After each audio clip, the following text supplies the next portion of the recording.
Welcome to Emend Healthcare. Today, we are focusing on one specific critical goal, equipping you to save a life during an opioid overdose. The reality of the modern drug supply has changed drastically. Illicit fentanyl is now mixed into everything from counterfeit pills to cocaine. Because it is up to 100 times stronger than morphine, a single relapse can instantly become a rapid, life-threatening medical emergency. To intervene, you only need three things: the ability to recognize the physical signs, the willingness to take immediate physical action, and the Narcan we stock in the facility. An overdose is a medical emergency, not a moral failure. As direct care staff, you are often the first ones on the scene. That makes you the most vital line of defense, and your urgent, compassionate response makes all the difference. Step 1 is recognizing an overdose is happening. Look for the macro signs: the client's lips or fingertips turning blue or gray, taking fewer than 8 breaths a minute, or making choking, snoring, or gurgling sounds. Next, look closely at their eyes. Opioid toxicity causes a specific symptom: pinpoint pupils, where the black center of the eye becomes highly constricted. To check for responsiveness, perform a sternal rub. Make a fist and vigorously rub your knuckles up and down the center of their breastbone. If the client is completely unresponsive to that physical pressure, you must assume they are experiencing an overdose. It is time to act. Immediately point to a specific colleague in the room and direct them to call 911. This brings us to the golden rule of overdose response. When in doubt, give Narcan. Narcan causes absolutely zero harm to someone who has not taken opioids. If the client is unresponsive for another reason, the nasal spray simply won't have an effect. You do not need to fear making a mistake by acting quickly. Let's look at how to administer the medication. We stock the 4 mg nasal spray. Remove the device from the box and peel back the tab on the blister pack to open it. Hold the device with your thumb on the bottom of the plunger, resting your index and middle fingers on either side of the nozzle.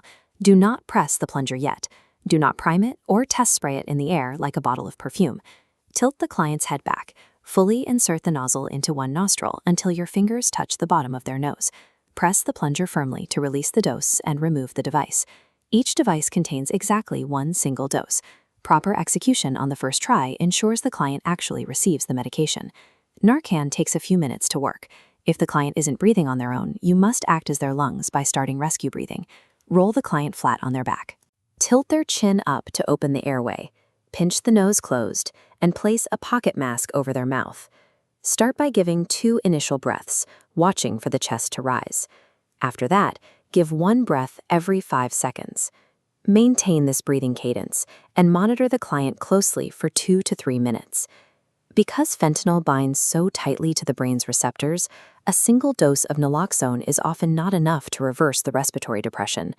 If there is no response after 3 minutes, open a brand new device and spray it into the opposite nostril to ensure maximum absorption. When the Narcan successfully strips the opioids from the receptors, it can trigger precipitated withdrawal. The client may wake up suddenly with severe agitation, physical sickness, or combativeness. Roll them onto their side into the recovery position to prevent choking if they vomit. Remain calm. Their anger is a physiological shock response to sudden withdrawal, not a personal attack against you. When paramedics arrive, you will hand off care. But occasionally, a revived client will regain consciousness and explicitly refuse to be transported to the hospital. This is incredibly dangerous. Narcan wears off in 30 to 90 minutes, but the opioids they took can last much longer in their system. Once the naloxone fits, they can slip right back into a severe overdose. If they refuse transport, you must strictly follow the 4-hour rule. Do not leave the client alone for at least 4 hours, monitor their breathing continuously, and keep backup Narcan immediately accessible. Once the immediate medical threat is resolved, there are critical administrative steps to take. First, replace the used Narcan from our standing stock and notify your facility supervisor immediately. Next, you must complete the required internal unusual incident report before the end of your shift, as well as the state-required LIC 624 form.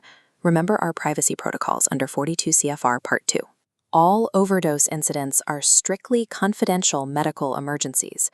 Information can be shared with EMS, but there is zero tolerance for casual gossiping with visitors or other clients. Thorough reporting ensures our emergency readiness, while strict discretion protects the client's personal dignity. Let's review the physical steps one last time. Check responsiveness with a sternal rub. Immediately call 911. Administer 1 spray without priming. Start rescue breathing. Wait 3 minutes. No response? Give a 2nd spray. Every overdose is a race against the clock, requiring you to act with both intense medical urgency and deep human compassion. You know what to look for, you know how to use the medication, and you know how to support the client until help arrives. You are now fully trained, equipped, and ready to save a life here at Amend Healthcare.